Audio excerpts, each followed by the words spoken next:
Good morning, good afternoon, or good evening. Whatever time it is in your neck of the woods, this is Tony, and welcome to today's video. Today, we got a beacon rush gameplay on Springfield map, and I wanted to bring a little bit of a guide to share some of my tips. This was a game that was easily in the bag and quickly started to get out of hand, and I had to pull a few evasive maneuvers and pull a couple rabbits and tricks out of my hat to get this win. Without further ado, let's get right into the commentary of this video. I'm also trying out a new build today. It is the Glacier Rime on the shell. I've seen a lot of people have a ton of success with this, so I just wanted to test it out, see for myself, see how it worked for me. It took a little bit of getting adjusted to, but I think it is a strong build. So going over to my home beacon here, we got two people dodging, using cover, contesting. I'm getting the leech, so I'm going to get out of his way to block his fire. Unfortunately, I had already started my ability, so I blasted him, which gave me a little bit of damage, but not a huge deal. I had a lot more health than him. So we successfully defended the top platform, their first push. So when you have this spawn, the opponent on the other side, they're going to push hard if they're smart for this top platform. Once you get this platform, it's a very short walk to center, and you can put tremendous amount of pressure very quickly, and before they know it, they're four-capped and they're only spawning at the dam. So this beacon is a must to hold along with the center. I tried to back up out of his way enough to avoid his suppression charge, but I wasn't able to, so I'm just buying my time for right now, hitting my ability, hitting the health for the additional damage boost, going in, peppering him up with these rockets, hitting him with the blast, back into my teammate's Aegis shield to save me a little bit. We're going to keep that pressure up on him, keep that fire down on him. I know I'm taking fire from the left, but this guy's got to get out of here. Boom, I get the kill. Hit that out. June, he's got he's got the cloaking unit, so he was able to go into stealth. So I stopped firing to save my ammunition. Ammunition management is huge when you're using these Glacier Rime builds. Right now I'm in a bad spot. I was chasing this June down into the gap, that little gap area there, but those guys are set up on the other side, so they're able to get free damage onto me. Luckily, I see that advantage when he was walking across, and I hit him with a full volley of rockets. You guys hear that sound of the flamethrowers from the June? I think that's an addition. Now watch how weird this gets right here. This guy did have another cloaking unit, but then he jumps, and it caused a huge amount of lag, and a lot of those rockets didn't hit. It's the one thing with the rockets, if you have quick moving opponents, sometimes a lot of those are going to miss. We ended up getting a rampage with this build. One of the first, is this the first game or second game I use this build? Anyway, it's a good build. I'll share the drone and the exact modules I'm using later on. So as you see, we have a few teammates here all defending. Very smart of them. They know how crucial this beacon is to have. We cannot give it up. You can see they're pushing for it very aggressively. I'm going to drop back in, but what does my teammate do? He steps off the beacon. Never step off the beacon. Never. Now we gave up that platform. Now we got a fight on our hands. We got to try to take this back, and it's not easy. Once they start dropping Titans and stuff in there, it's game over, guys. Game over. So I'm moving in, using my 200-meter range, using cover. He really wasn't able to get a great line of sight on me, but I was able to pepper him up with some shots,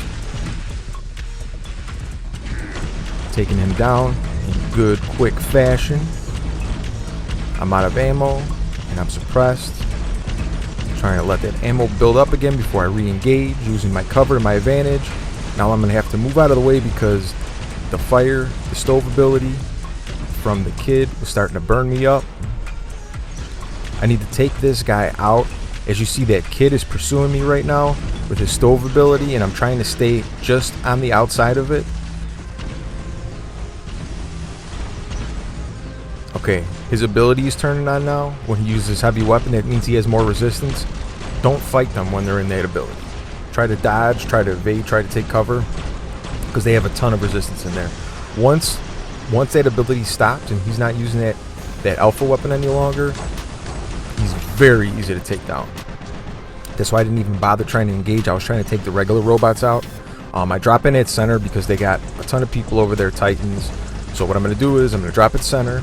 I'm going to shoot across the map and shoot for their home. What this does is draws them away from the beacons they're defending. It forces them to have to come and engage me if they want to save and protect their beacon. And if they don't, they just gave me a beacon for free. So these are tips and tricks of the trade, my guys. Unfortunately, somebody saw that, somebody dropped their Nodens in, and they did a heck of a good job at doing that. Cheers to them. They know how to play Beacon Rush. I get taken down the last stand. I try to move around to preserve my life. There was no point of staying there and trying to 1v1 that guy. Get that kill. I'm trying to move. I end up getting caught in that building. I'm trying to stay out of the line of sight of people. This guy drops in with his back facing towards me. So I'm able to put that damage on him and take him out quickly. Now I'm on this beacon, using the cover so that no one doesn't see me. Now I'm in a 1v1 with the Ravana on this beacon, using the cover to my ability, corner shooting, get the kill. Did you see how low health I was there? So easily I could have been taken out. But you guys use tips like this, use tricks like this, use the cover, use the corner shooting, use what's there to your advantage. I say all the time, these 1v1 engagements will make or break games. And there you see right there, we're able to get this platform back and establish that ever so important beacon and map control again. They had us spread out and spread thin and on the ropes. Had we not done that maneuver right there, this game would have already been over with. See that Nodens down there? He's trying to pepper me up with shots. There's also an Ao Ming. A Nodens moving into center. They're doing a great job. This is a great Titan push right here. I'm the only person on this top platform. So I'm doing everything I can to support center, heal my teammates, and stop the enemy push on the platform side. Titan Slayer. Okay, so this Ao Ming, I can tell just from shooting him for 1 second, he's not highly leveled. So I'm not really too worried about the shots incoming from him. I know it's not going to do a tremendous amount of damage to me. So I'm going to hold my ground right here. I'm not going to move. That's good. As long as that Ming is up in the air, I can take shots from him for a while he and my teammates, I'll be able to withstand a lot of that. Now I see no one else is pushing, he's alone. Had that Nodens still been there, I would not be pushing forward. My ammo is refilled, so I'm about to light him up and watch how fast that beacon bar goes, that health bar goes down. Titan Slayer, very nice. Now I'm kind of just being the battlefield manager. I'm looking at my team, seeing who needs healing, where a suppression charge could be helpful, where I could shoot and get some damage. As a Nodens pilot, your primary Titan Slayer, your primary job is healing. So you look for the heal first. A lot of guys get it twisted and they try to be this damage dealer, which you can be, but if you're not healing your teammate, you're not doing yourself and the team any justice. You got to get those heals, you got to do those suppression charges, and when you can, you do the damage. So I move up so these guys cannot push and contest that platform beacon. I know my teammates are in fair shape in the center, and I'm just applying this pressure until I know the beacon bar is gonna die down. I get taken out. I see we have a couple people in the center, so I decide to drop in there.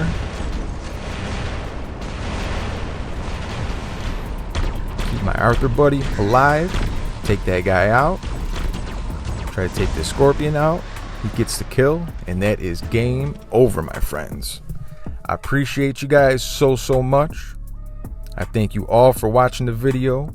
7.4 million damage, 13 kills, not a bad game. What do we got here? 6 beacons as well. Very fun, very exciting game, but easily could have gotten out of hand. Appreciate you guys. Keep coming back.